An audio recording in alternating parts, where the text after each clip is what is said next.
Mhm. which health tech trends have you seen that you're paying the most attention to now, and why? Yeah. So health tech.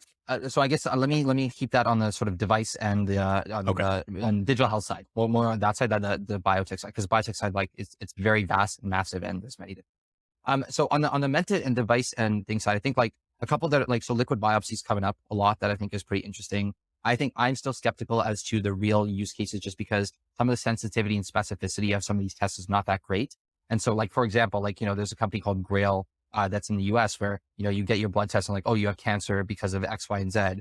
And right now, because the sensitivity and specificity aren't great, like, imagine like I tell you, oh, the test says you have cancer, and then you have to do biopsies, you have to do imaging, you have to do all these things, and then turns out you don't, right? And you Harm. spent all Yeah, this time. that's harm Exactly, done. exactly. And so like that is stuff where I think it's getting better, and I think it's interesting. The reimbursement challenges on that are a little difficult. So like, it's still kind of early, I would say.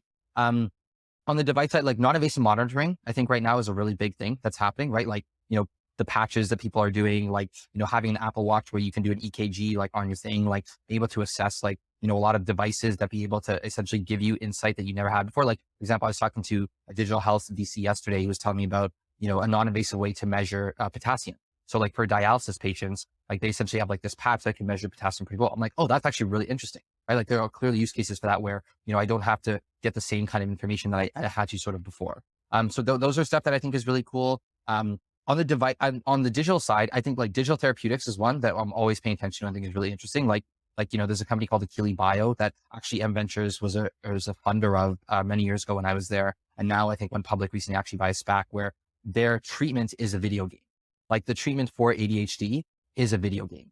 Like that, and it's FDA approved. It went through clinical trials. It went through randomized control testing. And like, think about that concept. Just like imagine, like, instead of giving a kid like like Ritalin or like essentially what's called an A amphetamine, stimulant. like Yeah. exactly stimulant, like you have them play a video game, and like the results are pretty good. Like that's pretty cool, right? And so like you're having these sort of a lot of companies like in the digital therapeutic space, particularly I think also on the chronic disease side, like the diabetes, the heart disease, the chronic congestive heart failure, hypertension, where like if you can intervene where it's like non-invasive, you can do it on an app or phone or digitally. And also like the doctor and patient both has access to good information.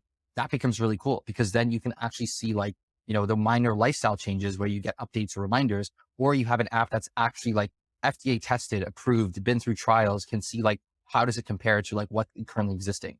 Like that stuff to me is really interesting. So I think like, and also the reason for that as well is like, it's not drugs. There's no side effects. There's no, you're not putting toxicity in your body. You don't have to worry about overdosing. And like, how does it interact with all these other things? It's like, if I can have an app that can treat my thing just as much, that becomes really interesting too. And I think also, especially on like the mental health side, like I think there's a lot of interesting use cases around like addiction, depression, anxiety. I'm still hesitant because you still have a lot of the like wellness apps. You have the Calms of the world, you have the Headspace of the world, and like the data's pretty, we just don't know, in terms of like, they haven't been through trials to see like, is this actually improving or not? And so I'm always skeptical, because anytime somebody tells you like, oh yeah, this is like doctor recommended and like, this is a good thing, it's like, well, it hasn't been to a trial and it's not FDA approved. So like, I'm not really sure. I think it's great. I would recommend it for everybody, and I use it too. But to say that it's like an actual intervention is a little different. So the digital therapeutic side, where there's actual interventions that have gone through trials that are FDA approved, those are really, really interesting, because they're essentially new medicines that are completely digital, which is really cool. So yeah, I would say those are a couple of the ones that like thinking about paying attention to, that like kind of interested in.